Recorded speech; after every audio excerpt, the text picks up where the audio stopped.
Hello, I'm Erica Sargent. Here's stories making news at this hour. 5 people were taken to hospitals after a vehicle fleeing from police caused a crash with a semi and 3 other cars. Jeremy Ross has that story. Jeremy Ross reporting from the Albany Park neighborhood. I'm going to turn the camera around so you can see sort of what's going on in the background there. You can see the semi that's pinned a vehicle against the utility pole. Lots of people still out here right now.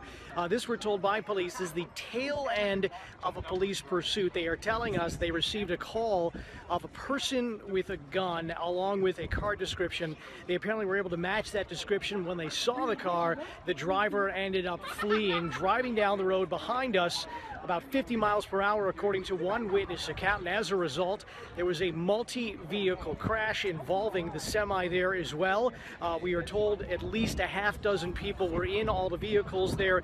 5 people taken to local hospitals, 1 person in critical condition.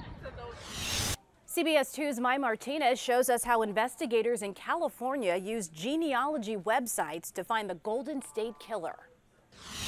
We're here at Independent Forensics in Lombard, where they do DNA testing for paternity tests, but they also do testing to help law enforcement in criminal cases, and they also do DNA testing for civil cases.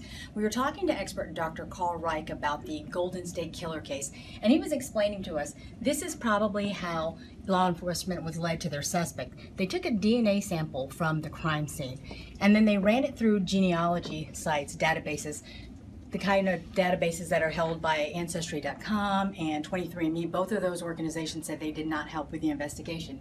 But they ran it through some site like that in their database, which gave them family connections possibilities to who that suspect might be. When they narrowed that down, they were probably able to figure out 1 or 2 possible suspects in the case. And so what the experts say is likely what they did is when they had those names, they got a discarded DNA sample, maybe from the trash can, a straw, a pop soda pop can that was thrown out. And they used those DNA tests to compare it directly to the DNA that was collected at the crime scene. Now, they did that twice to make sure that they had the right person. And he says, theoretically, that is how they likely were led to D'Angelo.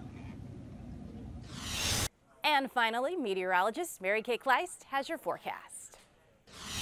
Well, we do have a chance for some scattered showers right through sunset. Those will taper off by about 10 o'clock tonight. So you could see this disturbance rolling through Wisconsin. That's where the best concentration of rain is. But I do think we're going to see a few showers sneak over the border and pass through Chicago this evening. Rain amounts are very minor, though, with this weak disturbance. It doesn't have a lot of moisture to work with. So minor amounts of rain. Then what about the rest of your weekend? Well, we may have early clouds on Saturday, then clearing skies, but some stiff winds out of the north. Our highs will be 52, feeling like the 40s, though, much of the day, especially downtown. Then on Sunday, full sunshine and a high of 62 degrees.